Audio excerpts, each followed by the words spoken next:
Well, thank you all for joining us today for a session about Amache's journey to become part of the National Park System, updates and future directions.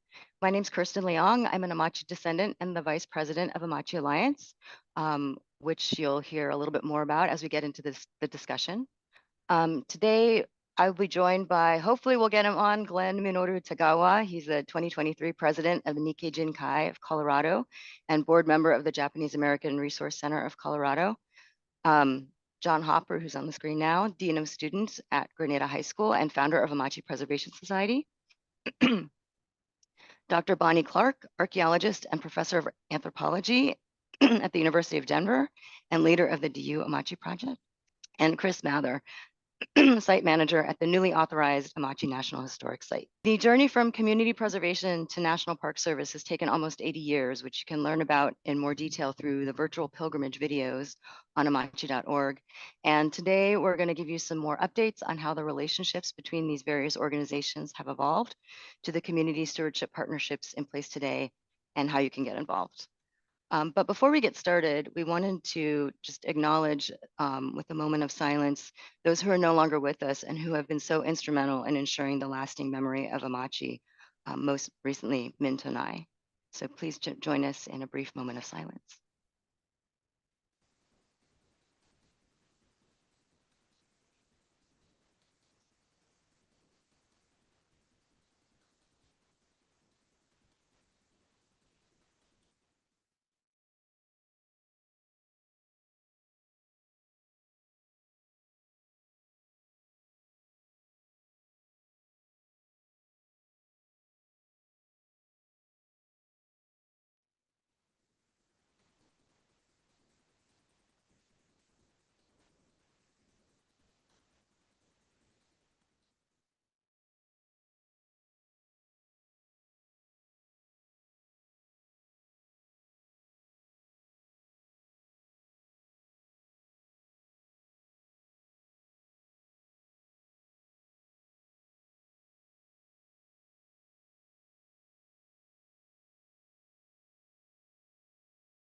Thank you for sharing that moment with us. Next, we're going to give you a little more background on each of our organizations, and I'll share my screen so you'll have a few visuals for reference. So for some orientation, for those of you who may be less familiar, this map shows the location of Amache in southeastern Colorado, which is quite far from the exclusion zone in World War II, but also centrally located in the middle of the country. So groups from Colorado and California have played a central role throughout the history of preservation of Amache. And one of those first groups was the Amache Historical Society, which was formed in 1975 by Amache incarcerees, largely based in California and headed by Min Tonai and other Nisei. And they held reunions and other events actively throughout the 1970s through the 2010s and served as a resource for historical preservation and interpretation of the site. And they were a major fundraiser for a lot of the grassroots Amache preservation projects. In 2015 at the Las Vegas reunion, that was the last reunion organized by the Amache Historical Society, where they called on the next generation to take up leadership. And so Frances Fumi Palmer stepped up to organize who she called the Amache Babies, the Sansei, and she recruited some of us Yonsei as well to keep the momentum going as Amache Historical Society too. And so the center photo is our first meeting with that group. There was a group in Los Angeles and then in Colorado via Skype on the screen in the background. So in 2021, Amache Historical Society 2 officially became Amache Alliance when it became a nonprofit. So we were clarifying that distinction from the original Amache Historical Society, which also had been a nonprofit. So we're an all-volunteer organization, and this year we became an official friends group of the National Park Service, so we can actually fundraise and provide services for Amache National Historic Site. And so we'll likely function similar to the Colorado-based Friends of Amache that was active until recently to help direct funds where needed for different projects and add additional support as we can, since most of our board and our base is actually outside of Colorado. The next group that's been really instrumental, and I think I just saw jump online, is Now it's called the Nikkei Jinkai of Colorado. And so I will let you'll hear from Minoru Tagawa, who is the president currently of the Nikkei Jinkai, about efforts by the Amache and Japanese American community in Colorado. Okay. Thank you. Yes, the Nikkei Jinkai of Colorado was first formed in over 116 years ago, as of this year. Um, the tie between the Denver Central Optimist Club is a lot of the same members shared. They would go from one. They would go from one club to another, and that's why you see a very strong tie between the Central Optimist Club and the Nikkei Jinkai. Um, for all these years. This Denver Central Optimist Club started working with the Japanese community and doing pilgrimage all the way from 1983. Um, and then just probably about 20 years ago, um, the Nikkei Jinkai um, brought on the Machi Club. And then that's why you see the Nikkei Jinkai do a lot of things with Amache now because of all the individuals like Calvin Hada, his father, and also anybody in our past. So it's been a great succession going on right now, and I'm happy to say that I'm also continuing with that because of my parents and my grandparents who were also interned in Amache. So it's a good start to something for a very long time. So each year we'll have a pilgrimage going to Amachi. Um, it's usually the second, actually the third week of May, closer to Lamar Days. But we will have a exact date out as soon as possible, so that people who want to take a bus that the Nikkei Jinkai provides, we will be able to send that out and be a part of that. It's a 1 day event and we have a potluck and we do memorial at the cemetery, and that's also in conjunction with the multi-day event for them with the Machi Alliance. Thanks, Min. And of course, none of this could all be possible without the town of Grenada and especially Grenada High School and John Hopper, who we'll be hearing from next. Good afternoon, everybody. So the Amache Preservation Society is a student-oriented group that we began back in 1993 to work with Amache. I mean, let's put it to you. We didn't start out to what we've grown into. Let's put it that way. We were going to look for materials and interview some people and get some information, and it turned into a lot bigger. And so in 1993, we officially began with our name to start getting grants, and that became the Amache Preservation Society. Since 1993, we have been doing day-to-day maintenance. We've taken care of the cemetery, main entrance area. We take care of it. We trim trees. We do a lot of work on fences. And we have a museum. We staff a museum all summer long.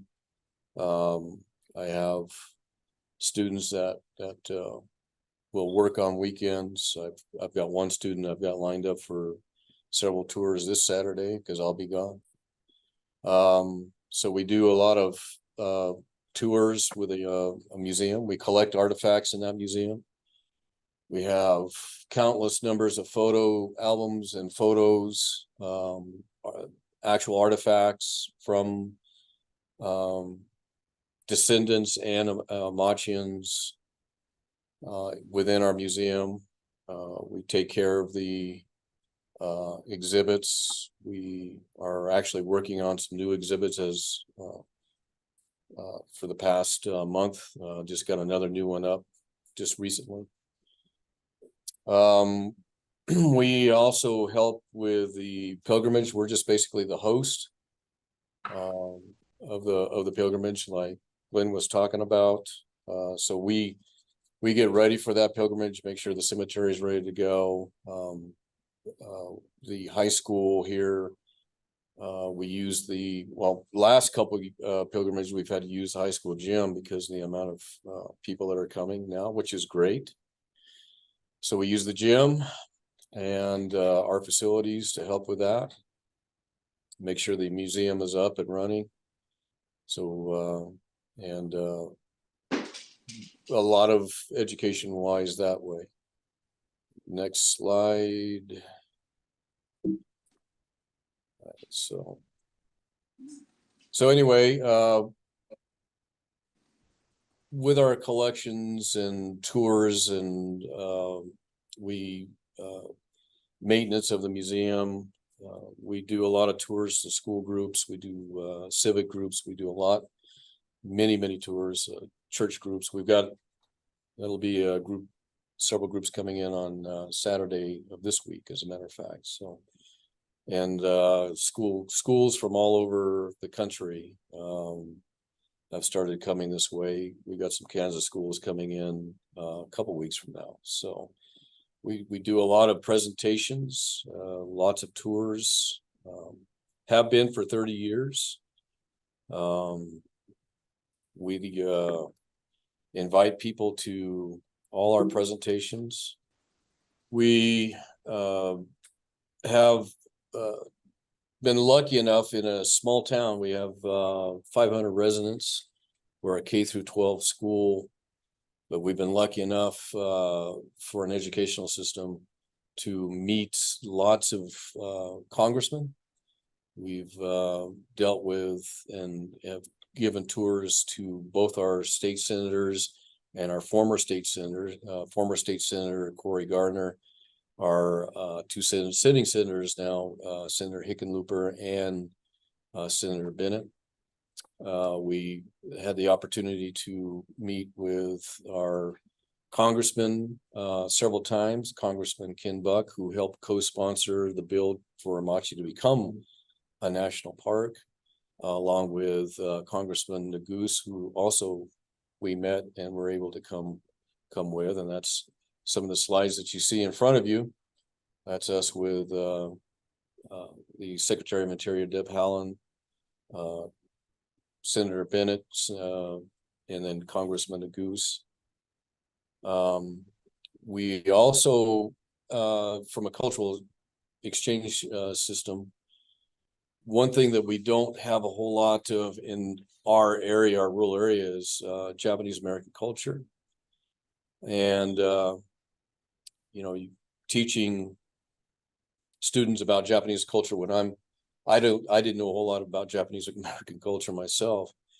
We were lucky enough to get some sponsors and have been lucky enough for sponsors for the last 15 years to travel to Japan every other year and learn more about culture.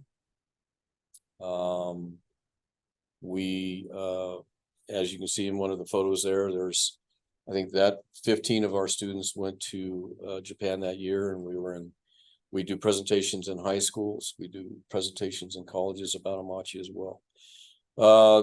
Students have traveled all over, especially in the Midwest, doing tours. We've gotten online and we do just like this with Zoom. We do Zoom presentations now as well.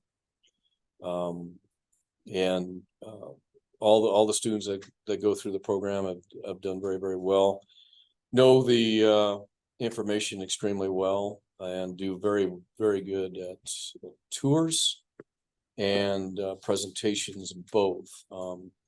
Several of Amache students have gone on to, I've got one Amache student actually now that actually works for Senator Hickenlooper and his office.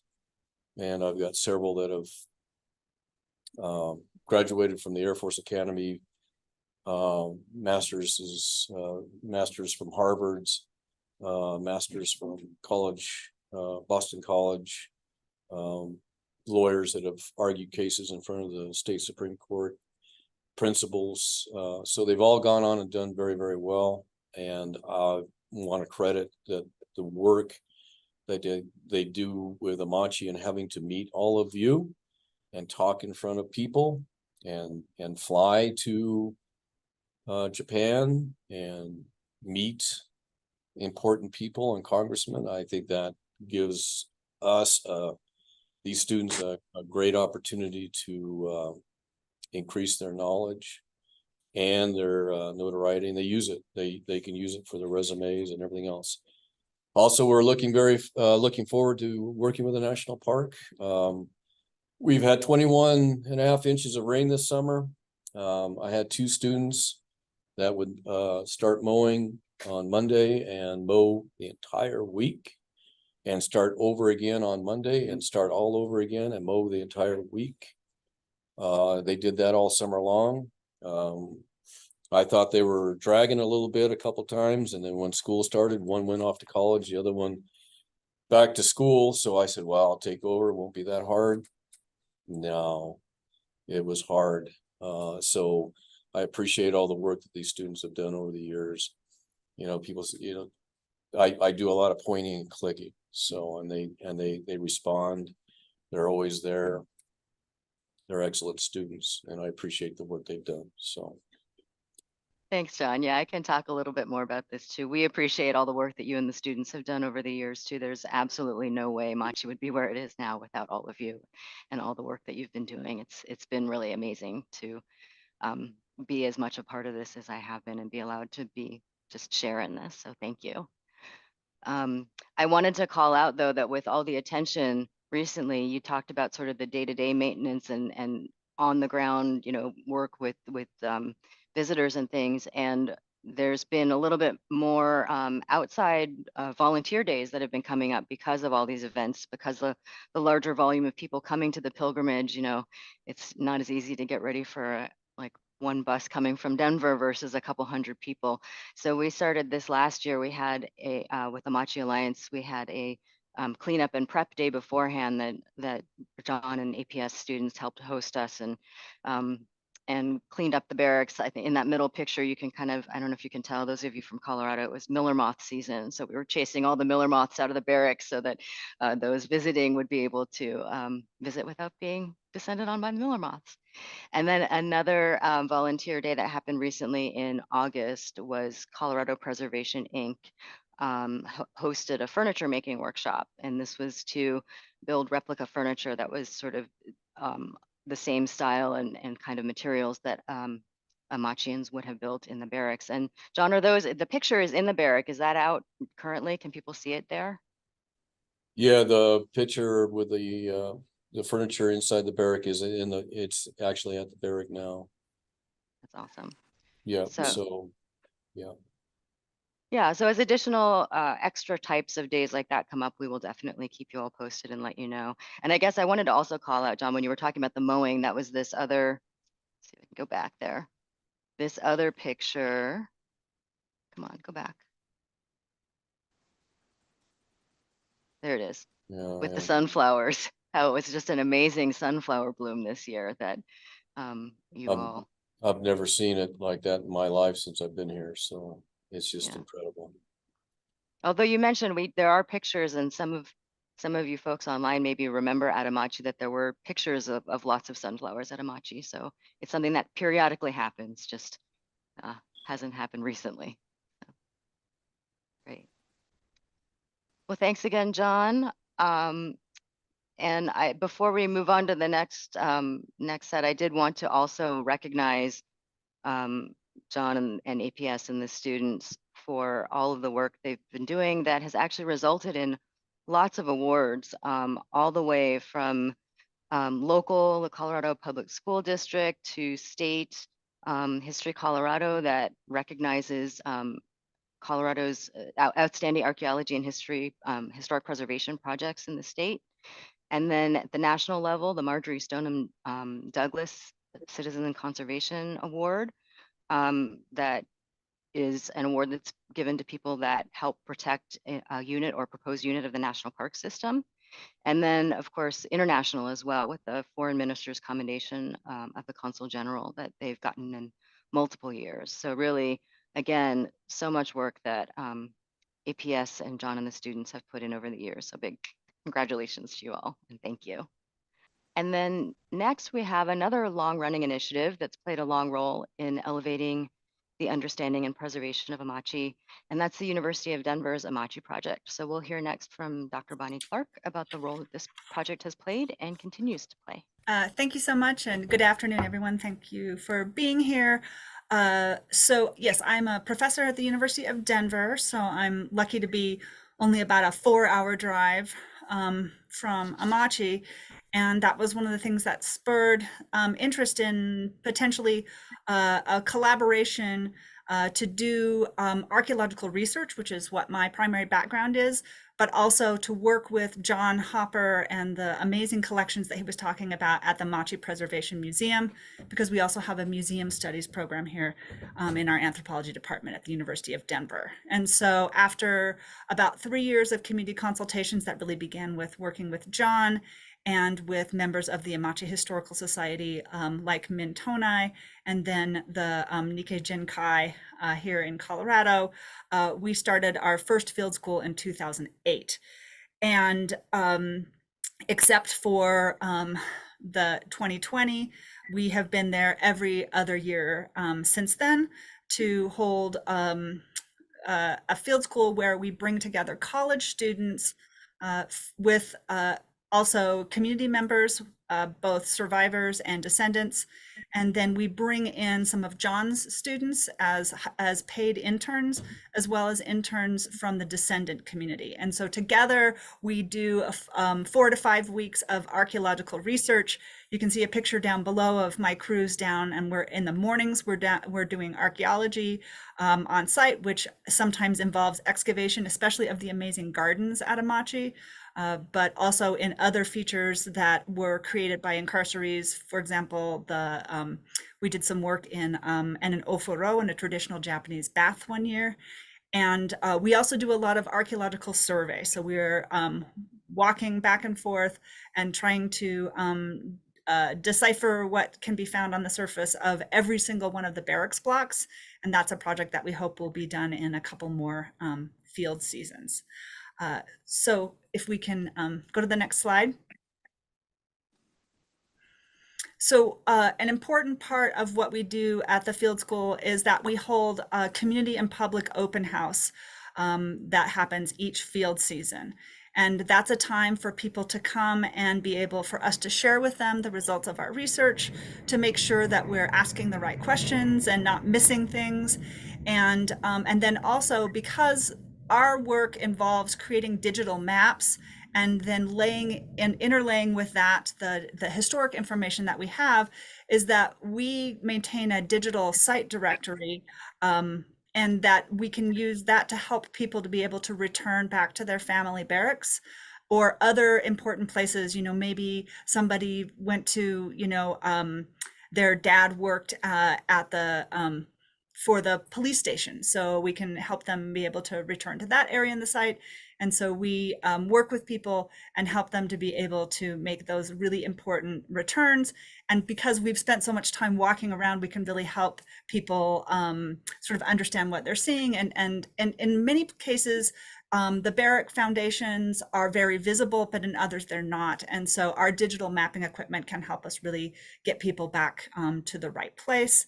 But then that digital map directory, which there's a link up here on the slide, is something that you can access. You don't have to be in the field with us, and you can look and do a little bit of research about where your family was in camp, or who their neighbors were. There's so we've got a lot of resources on that page that's maintained with the Amache site by the Amache Alliance, mostly by Kirsten. So thank you, Kirsten, for that. We also, like John, we do a lot of public presentations about the research. It's not just students who work there, but I also I work a lot with other faculty members who have kind of come up through the ranks of the project. And we maintain an exhibit, which is, there's an online version that I have up here. There's also a traveling exhibit, which is going to be headed to California State University Chico in 2024. So a kind of, again, thinking about where the Amache project is headed in the future, we have a field school planned for 2024, and we're very excited about that. And already Kirsten is going to be giving you the dates of what those public open house days would look like if you'd like to come and join us. We also are working with the Park Service. Every park is supposed to have a document that overviews all their archaeological what the knowledge that we have about the archaeology of the camp, and helps it assesses it and thinks about what needs to be done in the future and how to properly manage it.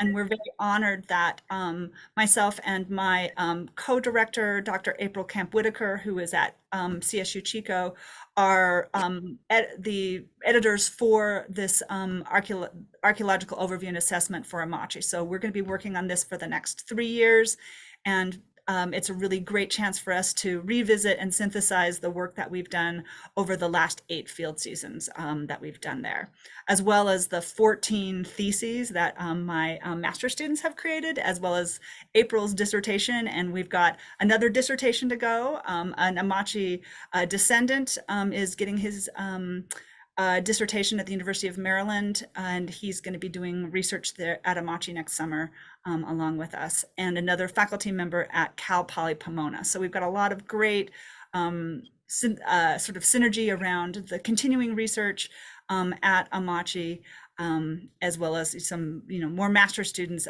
from the University of Denver coming up.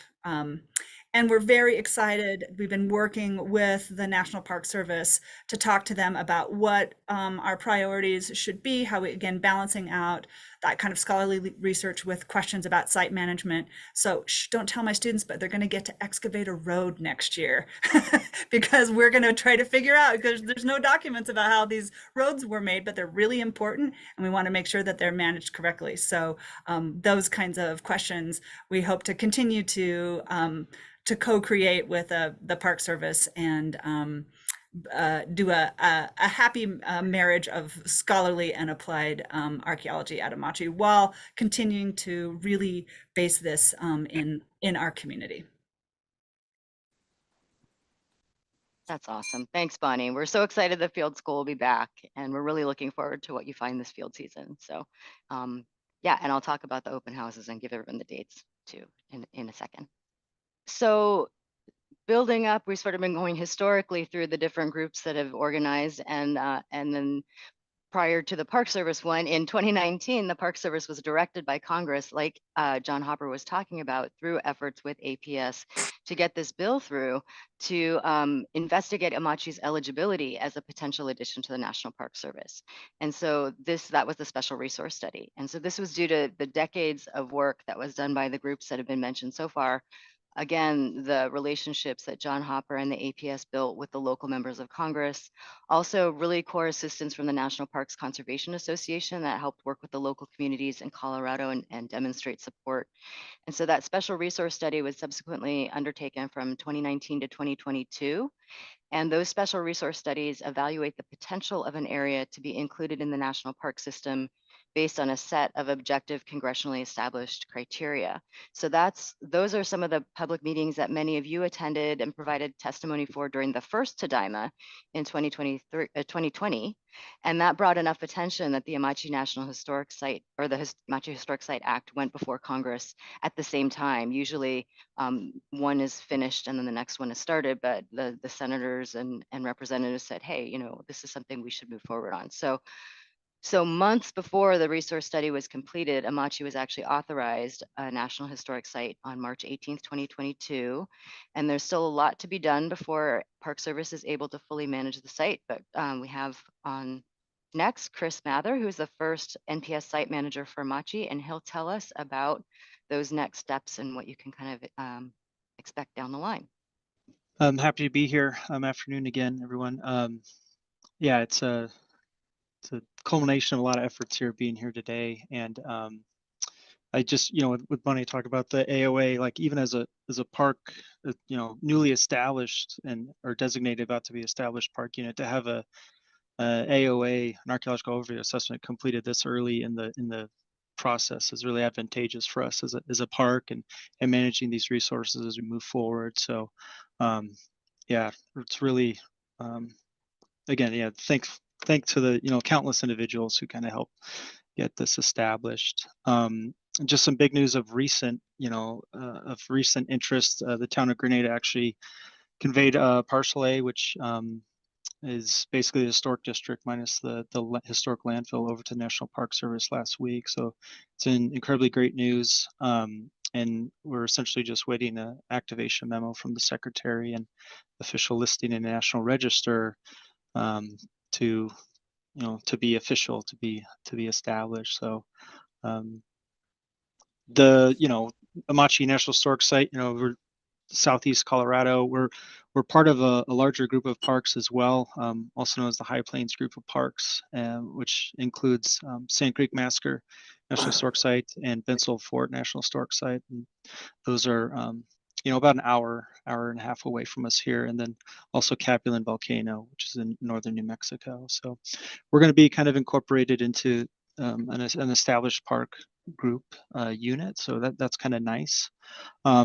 It's also worth noting that Amache is not the first, but is part of a broader National Park Service effort to recognize and support World War II Japanese American incarceration sites and programs. I believe there are 7 sites and programs in total within the National Park Service, and that extends all the way to from Manzanar in '92 to the newly established Japanese American World War II History Network, which was just established last year. So Amache is just part of that broad story too, and we're I think fortunate in a lot of ways too to have that support of a network of sites within the agency, very much so. I maybe see some familiar names on the participant list, but if you did participate in the foundation document, I really appreciate the interest and input that was provided during the public comment phase. The this effort really began last year. And it's just really a long evaluation process, which has included multiple stakeholder groups, National Park Service staff, people of the survivor and descendant community. And for those who are not familiar with what the foundation document is, it's really just a starting point, and it's a plan, a document that provides key information that kind of helps new park managers like so myself and partners, people here on this call, to identify key information, but also maintain some sort of consistency through staffing transitions and as partnerships evolve and change. And so what the document will do is help us focus our managing and planning efforts to protect the park's most important resources and values. And that's what this document does. It identifies basically what are the fundamental resources and values of the park. It analyzes them and identifies the steps needed to protect and preserve those resources. And so it is a pretty valuable communication tool. We are getting, like I said, near the end of that process. And then once that document is completed, it will be available for public review and consumption at our website and within the Park Service website. And it's something our partners will probably share too once it's available.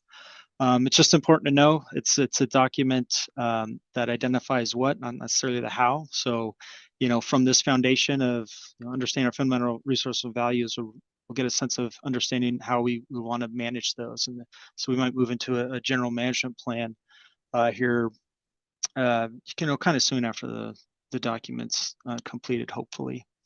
Part of those fundamental resource values, though, that are identified are, our partnerships and the community cultural connections here at the site. We just heard from several individuals and organizations that help establish this unit, and so we as a Park Service obviously recognize that and want to continue to foster and protect that as a resource for the site. So you probably jump to the next slide. So where are we at? What's going on? Well, I was the first Park Service staff to come on site here in late May and June of this year. We are currently increasing our capacity with hiring additional staff, particularly maintenance staff and interpretive staff for the interpretive programming here at the site.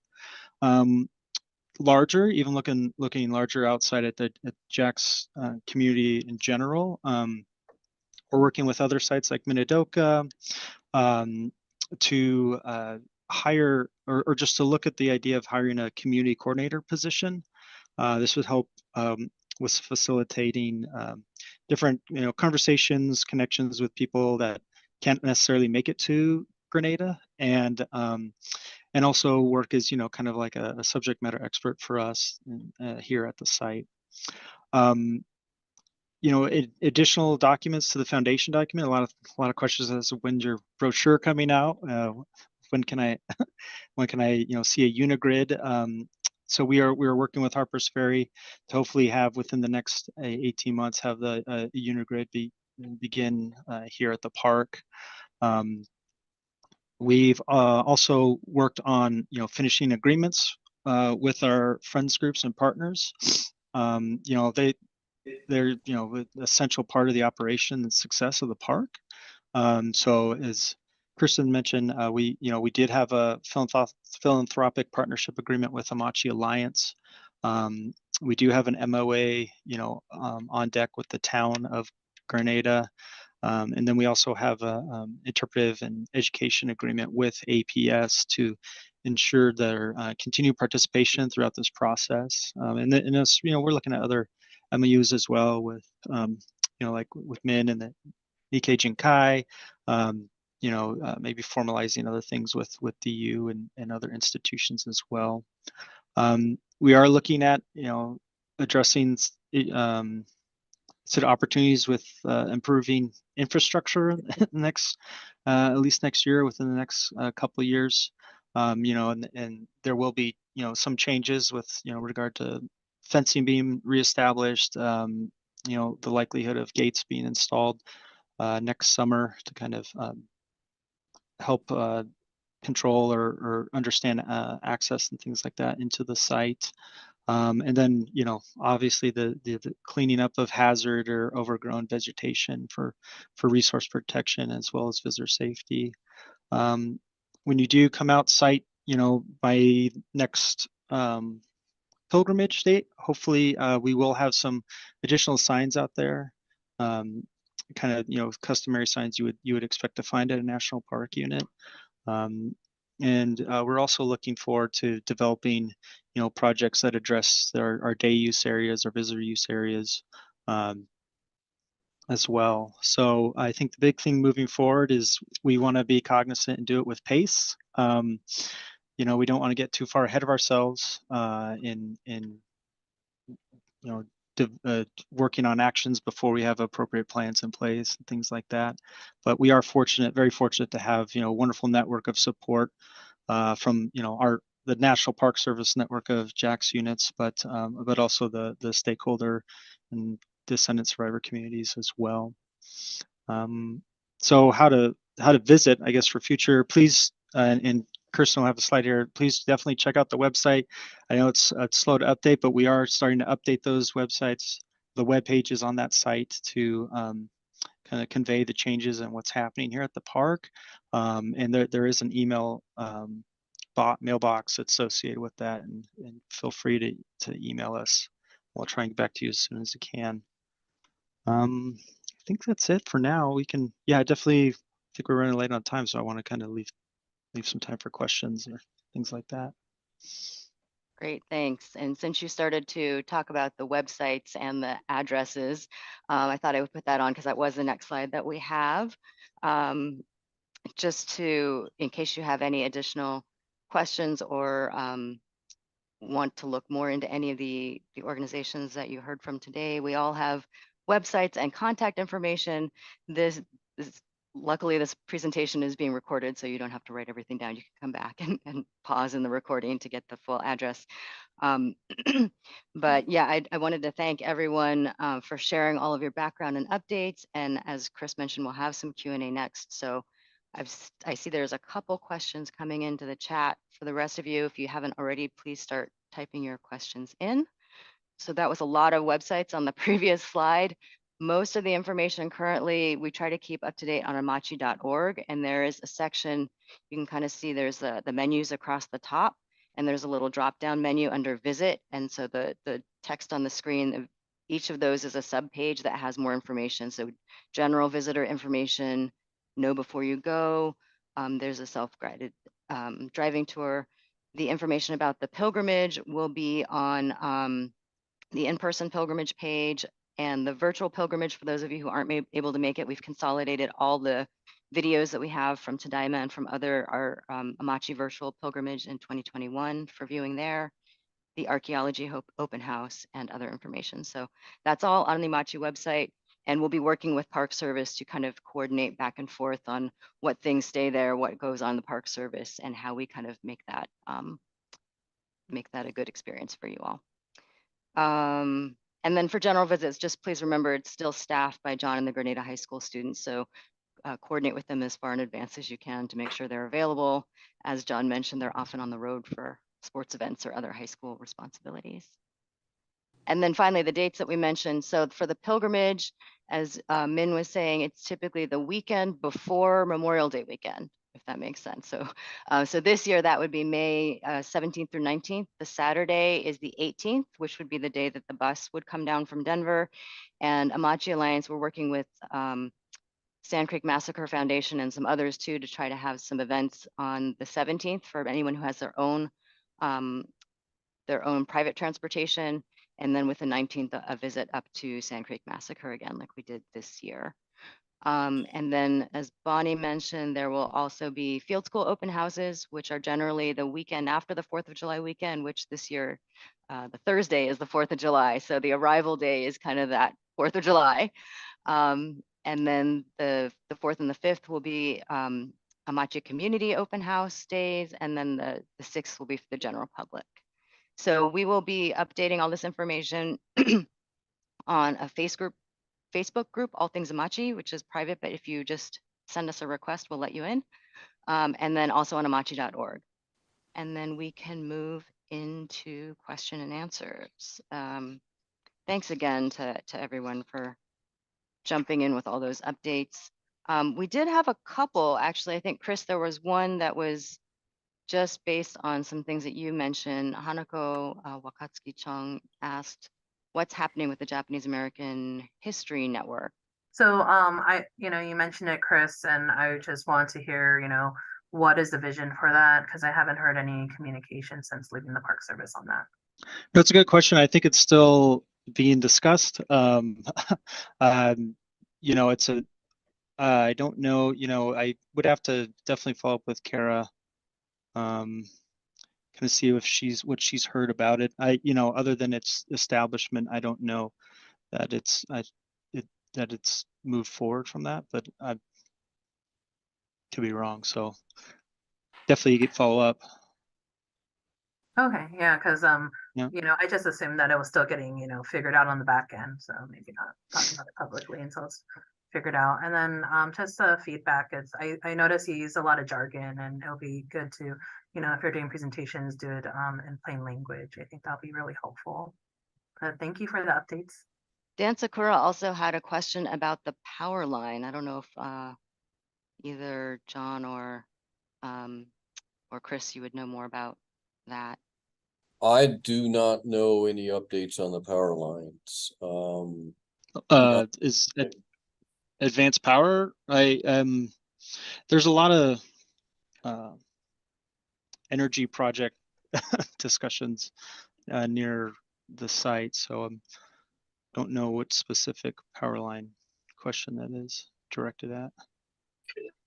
Dan, did you have any clarifications, Dan? Yeah, there's the Project XL line, which is basically comes out from Denver and does a sort of a dog leg and then goes back towards Colorado Springs, and then there's a spur that comes down out of that near Amache. And then the idea behind the power line is it would connect up a whole bunch of renewable energy projects. So, first comes the power line, then comes the project. So that's what it was Project XL. Yeah, I think that it's on their website. You can see I don't know that they've determined the pathway yet of where the power line would go, but there will likely be a power line east of or west of the park boundary at some point in time in the future. And you're correct, it does bring with it additional, and green energy opportunities, I guess, points of discussion. So we are talking, as we were made aware of the, potential energy projects in the area, especially in the county, we are connecting and engaging with those groups, and where we can provide recommendations and kind of collaborate on how we can best mitigate any, impacts to the site. We had another question come in from Julie Abo. Have you had time to write up any kinds of best practices for others to benefit from? Well, I can say that we've had, at least in terms of thinking about collaborative archaeology and how to sort of help people maybe do projects sort of similar to what we've done. There's been quite a few publications. They're mostly fairly scholarly, but the links to those are on the website that Kirsten talked about. And I'm also happy to sort of share that with folks. We've also done a really great, we did an interview.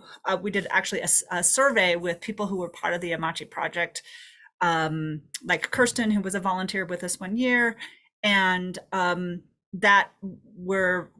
we have a publication that's going to be about that, but it's kind of stalled out as often academic publications do. So, but I think that this sort of reflecting on of how we went from a grassroots to a park is something that a lot of us are going to be thinking about for a long time. But I think we're still really also focused on standing up the park. So we might be a few years before we can really take that breath.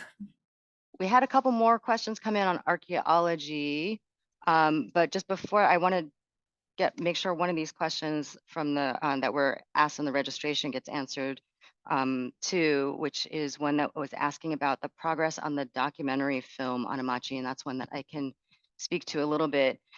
It's one that Amache Alliance, working with Colorado Preservation Inc. and others, we got a grant through the State Historic Preservation to work on a documentary film with North Shore Productions. And so they interviewed many of you all, and they are working on a rough cut, which we will hopefully see in the next month or so.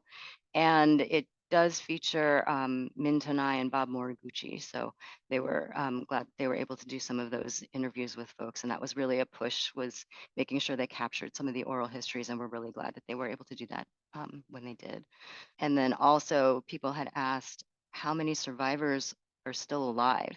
And so I had to kind of dig back a little. We don't really keep a database of that, but we did, for the special resource study, we working with National Parks Conservation Association, put together a survivor letter of testimony for the Senate. And we had about 50 people sign up for the first letter and about 60 for the second letter. So we know there's at least 60. There's probably some crossover between those two letters.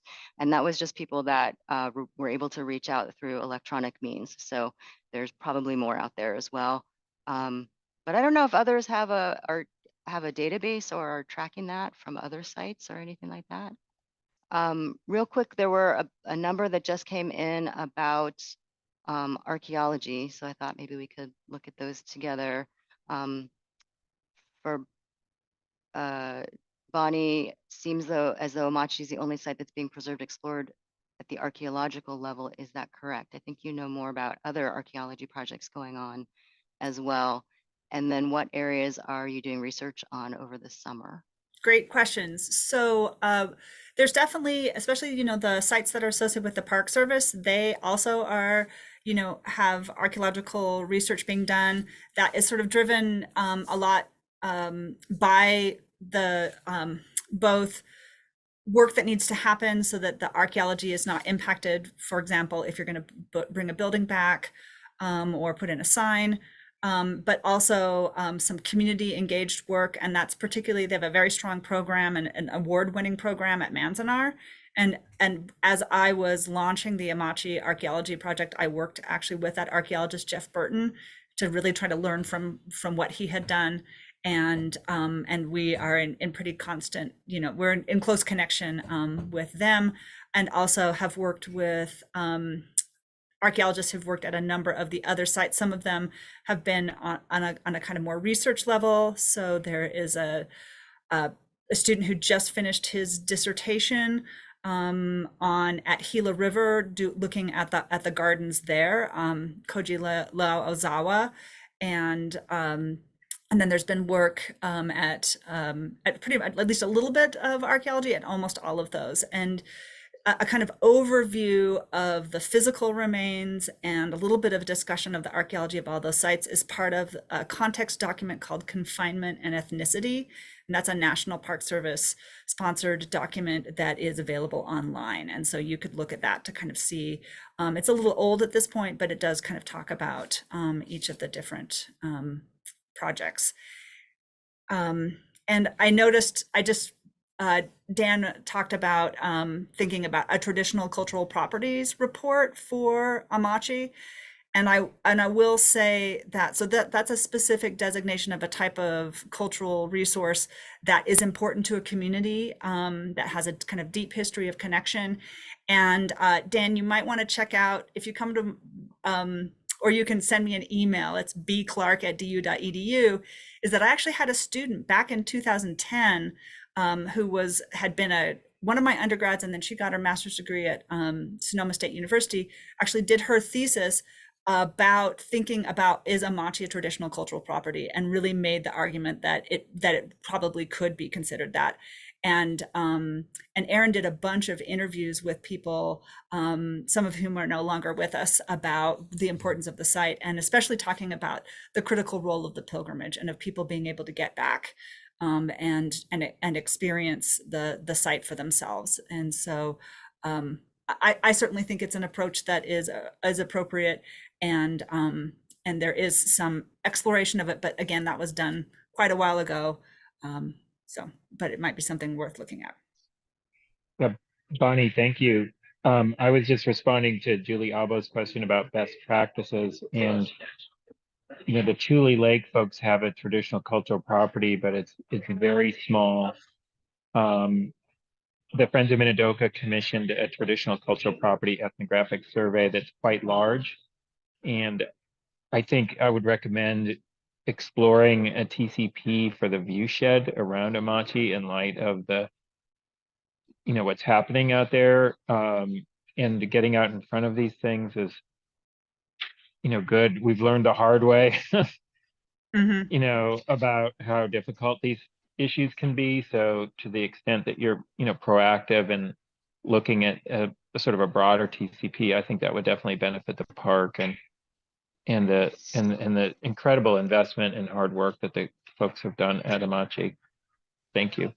Yeah, in speaking with like Minidoka staff, for instance, I feel, given geographically where we're located, it's just going to be an ongoing, well, it's identified as, a threat in the foundation document, energy encroachment. And so having those resources identified and inventoried is very important as well. And so we are doing a visual resource inventory, I guess, just to say that next year.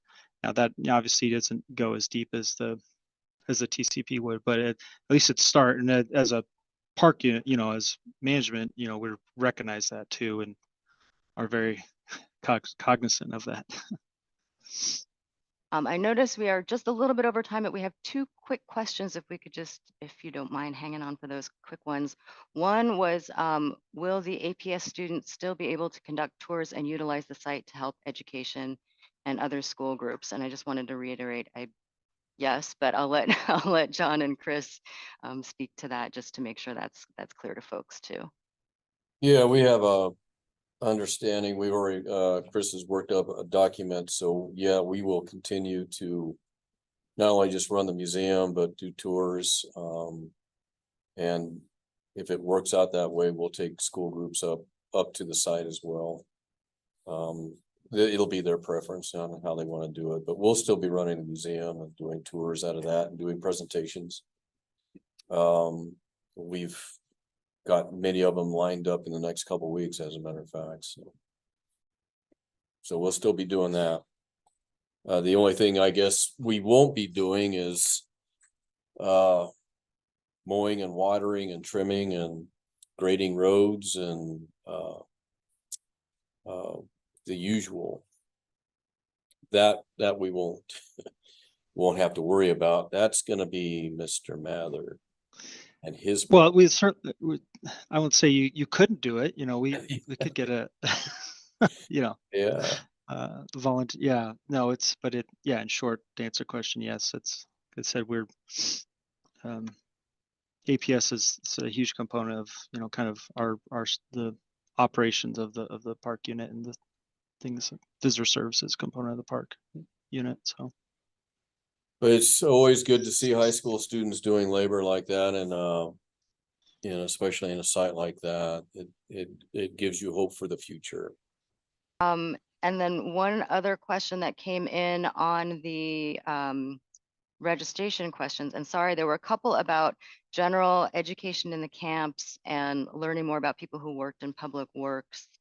And I think those are things that are kind of in development that